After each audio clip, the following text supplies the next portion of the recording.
तुमचे सर्वांचे माझ्या या यूट्यूब चॅनलमध्ये मनापासून स्वागत आहे। आज आपण या व्हिडिओमध्ये पाववडा ही रेसिपी पाहणार आहोत। अगदी आतून मसालेदार आणि बाहेरून कुरकुरीत अशी ही रेसिपी खायला खूप टेस्टी आणि खूप मस्त लागते। ह्याला तुम्ही ब्रेड पकोडासुद्धा म्हणू शकता। चला तर मग आपण रेसिपीला सुरुवात करूया।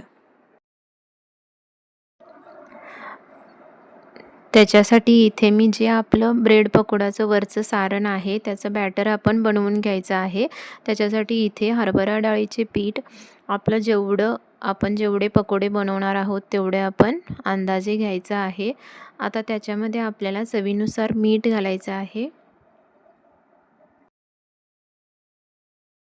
आता त्याच्यामध्ये आपल्याला थोडंसं खायचा सोडा घालायचा आहे। जास्त सोडा नाही घालायचा, अगदी थोडं घालायचं आहे आणि वरून थोडीशी बारीक चिरलेली कोथिंबीर घालायची आहे। आता हे मिश्रण आपल्याला थोडं पाणी घालून अगदी व्यवस्थित चांगल्या पद्धतीने मिक्स करून घ्यायचं आहे। जास्त घट्टसुद्धा नाही बनवायचं। ज्या पद्धतीने मी याच्यामध्ये दाखवलेलं आहे त्याच पद्धतीने तुम्ही बॅटर अगदी व्यवस्थित अशा पद्धतीने थोडं पाणी घालून मिक्स करून घ्यायचं आहे।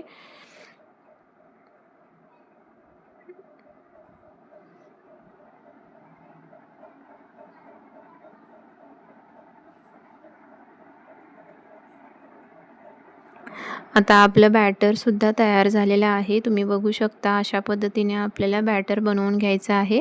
आता आपल्याला मधील भाजी बनवून घ्यायची आहे जे आपण पकोडामध्ये वापरणार आहोत। त्याच्यासाठी इथे थोडं मी तेल घालून त्याच्यामध्ये कांदा परतून घेतलेला आहे आणि कांदा आपल्याला अगदी छान पद्धतीने भाजून घ्यायचा आहे। कांदा थोडा भाजल्यानंतर त्याच्यामध्ये आपल्याला 1 चमचा धने घालायचे आहेत। धने थोडं असं बारीक जाडसर असं कुटून घ्यायचं आहे। अखंड धने नाही घालायचे आणि धने पावडरसुद्धा घालायची नाही, थोडंसं कुटलेले धने घालायचे। आता आपण जे घरी रेग्युलर मसाला वापरतो गरम मसाला तो एक अर्धा चमचा घालायचा आहे। चवीनुसार मीठ घालायचं आहे। लाल तिखट तुमच्या आवडीनुसार तुम्ही घालू शकता आणि बारीक चिरलेली कोथिंबीर घालायची आहे। आता हे सर्व मसाला आपल्याला एकत्रित थोडीशी हळद घालायचं आहे आणि आता आपल्याला सर्व मसाला एकत्रित चांगलं पद्धतीने मिक्स करून घ्यायचा आहे। आपल्याला गॅस बारीकच ठेवायचा आहे। आता इथे मी उकडलेले बटाटा याच्यामध्ये घातलेला आहे। बटाटा आपल्याला अगदी मऊ असा शिजलेला बटाटा हवा आहे जेणेकरून आपण ब्रेडला लावताना व्यवस्थित चांगल्या पद्धतीने पसरेल। आता बटाटा आणि मसाला चांगल्या पद्धतीने मिक्स करून घ्यायचा आहे।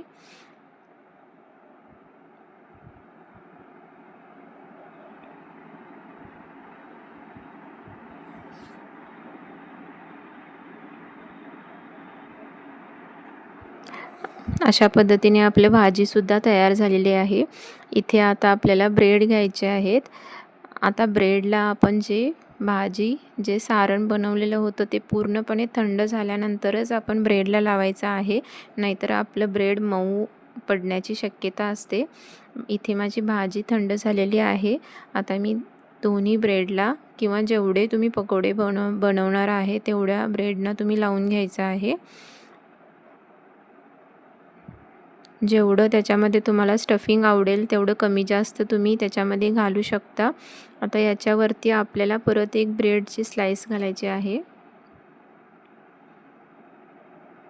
आणि ज्या पद्धतीने तुम्हाला आवडतं त्या पद्धतीने तुम्ही हे पकोडे किंवा याचा आकार तुम्ही कट करून घेऊ शकता।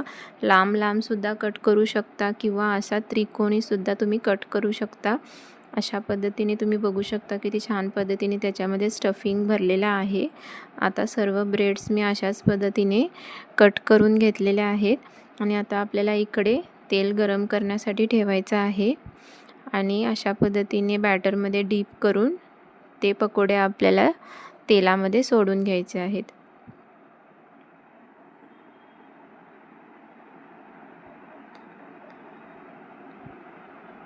बॅटर अगदी छान पद्धतीने जर झाले तर तुमचे पकोडे खूप मस्त आणि खूप टेस्टी लागतात। त्याच्यामुळे आपलं त्याचं वरचं जे बॅटर असतं हरभरा डाळीच्या पिठाचं ते व्यवस्थितपणे आपलं झालं पाहिजे, तरच आपलं पकोडे मस्त होतात. आता खालची बाजू व्यवस्थित गेलेली आहे. आता वरची बाजूसुद्धा आपल्याला तळून घ्यायची आहे आणि अगदी छान असा रंग येईपर्यंत आपल्याला ह्याला तळून घ्यायचं आहे.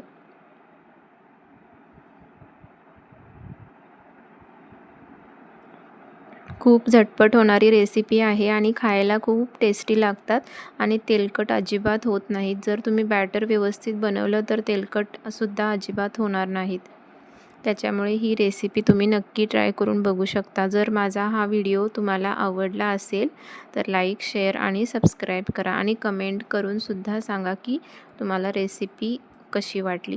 अशा पद्धतीने आपला ब्रेड पकोडा ही रेसिपी तयार झालेली आहे. थँक्यू.